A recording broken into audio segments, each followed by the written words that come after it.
This isn't a video that I was planning on having to make, and that's usually when things like this tend to occur.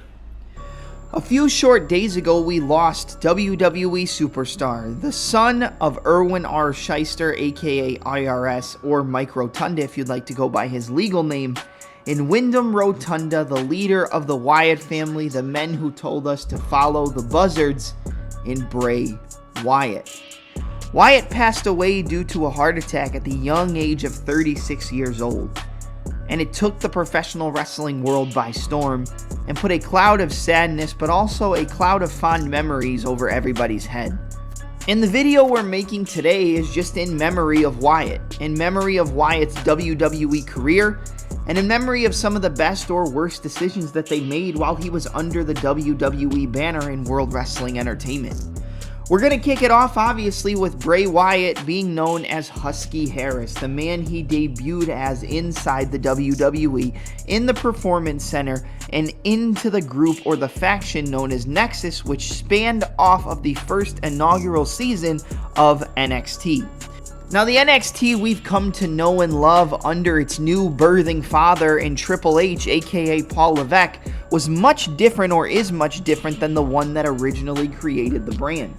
NXT was in its so-called reality era, and it was basically the birthing child of a Nickelodeon, MTV, and Tough Enough throuple. And although most people remember the first season of NXT for bringing Bryan Danielson, the American Dragon, into the WWE universe, even though he debuted early against John Cena in a Velocity match back in 2003, this was the debut of Bray Wyatt, known as Husky Harris, before the Nexus was created.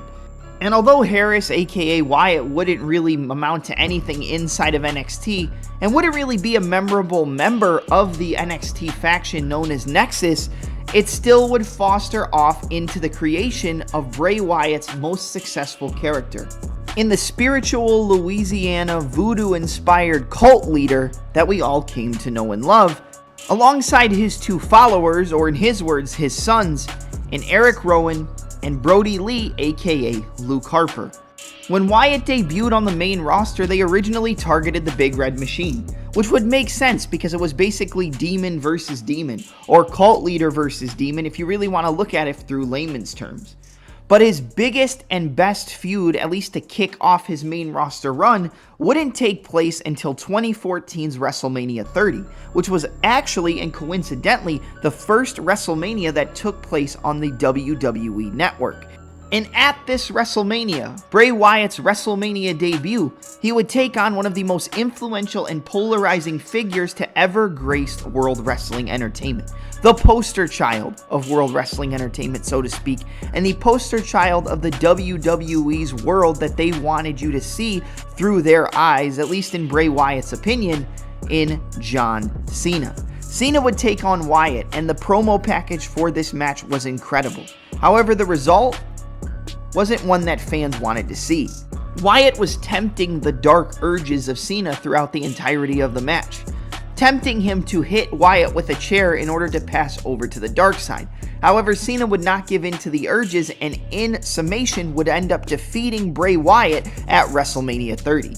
Like I said, this was a result that not many fans wanted, but Wyatt would get it back years down the line. And we're going to touch on that match later on in the video. You would think that it would be hard for Wyatt to top a WrestleMania match against John Cena, the biggest match of his entire career on the grandest stage of them all. However, Wyatt was always one for proving the doubters wrong, whether it came to hardcore or casual fans of pro wrestling or the promotion known as the WWE. At WrestleMania 31, Wyatt would take on the leader of the dark side. He would take on the Demon of Death Valley, and he would take on a man who many people fantasized about a dream match with this character in the Phenom, the multiple-time world champion, in The Undertaker. Bray Wyatt, in most fans' opinion, would have been the perfect opportunity to end the WrestleMania undefeated streak of the Phenom.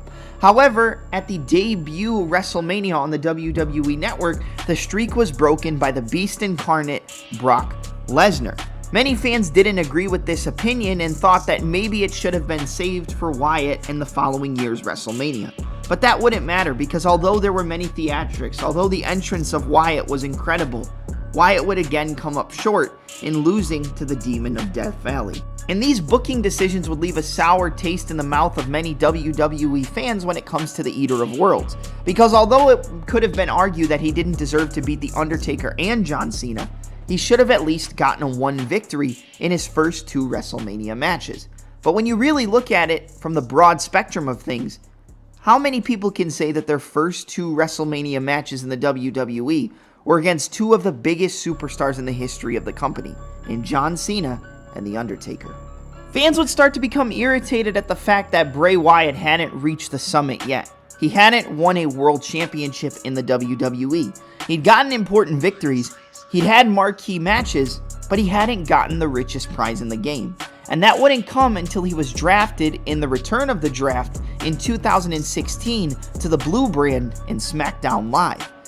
Alongside the likes of superstars such as Randy Orton, John Cena, AJ Styles, and The Miz, Bray Wyatt would eventually win his first world championship at 2017's Elimination Chamber pay-per-view, defeating 5 other men, including the champion who came into that match with the gold in John Cena, to become the new WWE champion, finishing off AJ Styles with his sister Abigail to claim the victory. We thought that maybe the run of Wyatt with his first world championship would be memorable. We thought that maybe it would be a long-lasting run, however, that's not what we got. We got some good memories, we got some good moments, but he would eventually lose the championship to Randy Orton, a former member of the Wyatt family, which we're going to touch on right after this, at WrestleMania 33. The WrestleMania 33 match between Orton and Wyatt for the championship had a ton going for it, considering the fact that this was Orton breaking away from the Wyatt family after he joined it earlier on in the year. The Royal Rumble 2017 winner would go on to be Randy Orton, and between the Royal Rumble and WrestleMania, he would be alongside Wyatt, even holding the SmackDown Tag Team Championships after defeating the inaugural champions in Heath Slater and Rhino.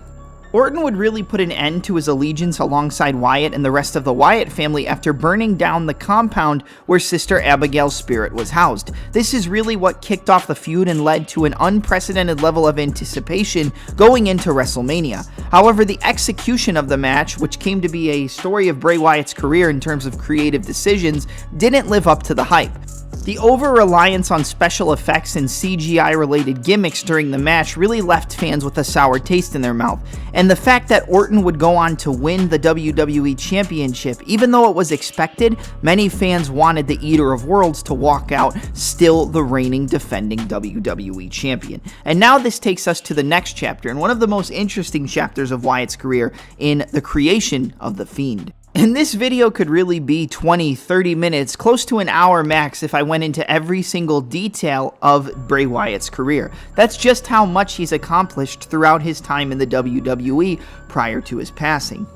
And going into April 2019, vignettes would air weekly portraying Bray Wyatt in a new Mr. Rogers children-friendly style of character known as the leader of the Firefly Funhouse, where Bray Wyatt would portray a puppet show depicting different variations of characters week by week.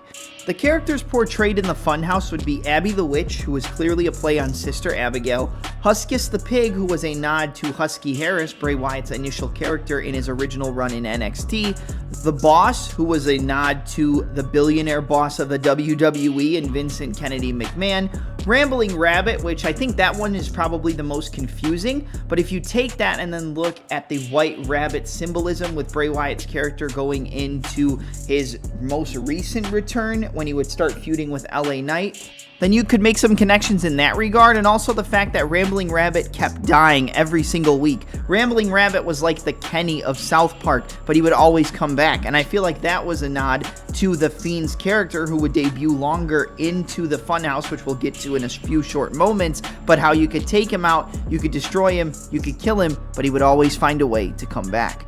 And then finally you had Mercy the Buzzard, which was a nod to a professional wrestler in the WWF during the New Generation era known as Waylon Mercy, which Bray Wyatt's character was mainly portrayed off of. But Waylon Mercy was portrayed off of Robert De Niro's character in the 1991 remake of Cape Fear. And you could tell the longer that the Firefly Funhouse episodes would continue to air on Monday Night Raw and SmackDown that this was all just Bray Wyatt trying to hide his darkness and trying to hide his demons behind this children-friendly character inside the Firefly Funhouse, until eventually, leading up to SummerSlam in 2019, The Fiend would be revealed. The darkest and most dominant aspect and most indestructible versions of the demons inside of the character and the man known as Bray Wyatt would finally come to the light. He would debut on Raw, he would attack legends such as Mick Foley and Jerry the King Lawler, but his first main roster match took place at SummerSlam 2019 against another man who was trying to hide his demons, against another man who was trying to fight his true self, at least in Wyatt's terms, in the Prince, Finn Balor. And the debut of The Fiend for this SummerSlam was highly anticipated. It had that big fight feel, it had that main event feel, and from the entrance to the lantern housing the spirit or the corpse of what Bray Wyatt used to be, everything in this match, from a production level to an execution level, was spot on. And Bray Wyatt would go on to squash Finn Balor and eventually cause him to bring out his demons going into his run in NXT as the heel Prince. And the one thing that became more evident about The Fiend as he continued throughout his run on the main roster, at least portraying this version of his character, we knew that everybody The Fiend interacted with would change. Everybody would go through a change. It would be gradual, it would take a little bit, but every character would finally embrace their inner true self. You had Finn Balor losing to The Fiend at SummerSlam and turning into the Prince, the heel, the new NXT champion at the time, in the Prince Finn Balor becoming a heel after being a face. Then you had Seth Rollins, where at Hell in a Cell 2019, The Fiend would challenge him for the WWE Universal Championship. And this is where everything seemed to fall apart for the man known as Bray Wyatt, at least in his later main roster run. He would challenge Seth Rollins for the Universal Championship after Rollins defeated Brock Lesnar at WrestleMania 35. And everybody expected, without a shadow of a doubt, that between an 80 to 90% chance, Wyatt was going to walk out of the Hell in a Cell as the new champion. And everybody expected that the many wrongs so far in Bray Wyatt's career would be made right, and he would defeat Seth Rollins to become the new Universal Champion. He walked into Hell in a Cell and a red hue of light would contrast throughout the entire arena, giving a very similar feel to the Kane vs. Mankind match from Survivor Series 1997, which showcased the exact same hue of light throughout the entire arena. And everybody expected that The Fiend would walk out as the new Universal Champion while Seth Rollins succumbed to his own demons. However, that's not what happened. And not only did The Fiend lose the match, but The Fiend lost a Hell in a Cell match via disqualification. Something that has never happened before in the history of the WWE. A match that is known for bloodshed, a match that is known for brutality, and a match that is known for a literal quote-unquote ending of life inside of the WWE universe, was ended via DQ, and The Fiend was made to look human. Yes, he rose up after Rollins hit him in the head with a hammer, but at the end of the day, bad booking decisions never allowed the Fiend character for Wyatt to really get going. Yes, he won the Universal Championship multiple times, including winning it in Saudi Arabia and also dropping it in Saudi Arabia to the legend known as Bill Goldberg. Fans were in an uproar, as nobody would have expected Goldberg to do that. But I feel like that's become the story of Wyatt's career, or that was the story of Bray Wyatt's career, where he always had the opportunity to be something great, and he was something great, but the powers that be just held him down for a little bit too long.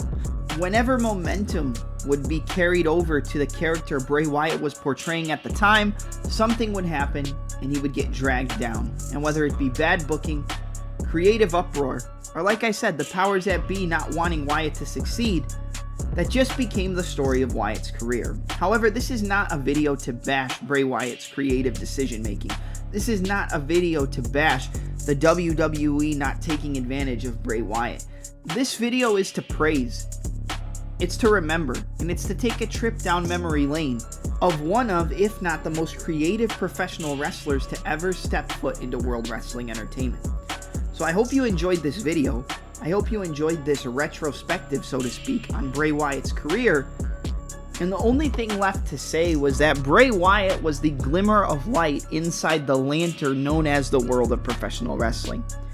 And although the light's been dimmed for now, the glow that he left and the impact that he left on the business of professional wrestling in the WWE will never be forgotten. Thank you, Windham Rotunda, and most importantly, thank you, Bray Wyatt, for what you did for the world of professional wrestling.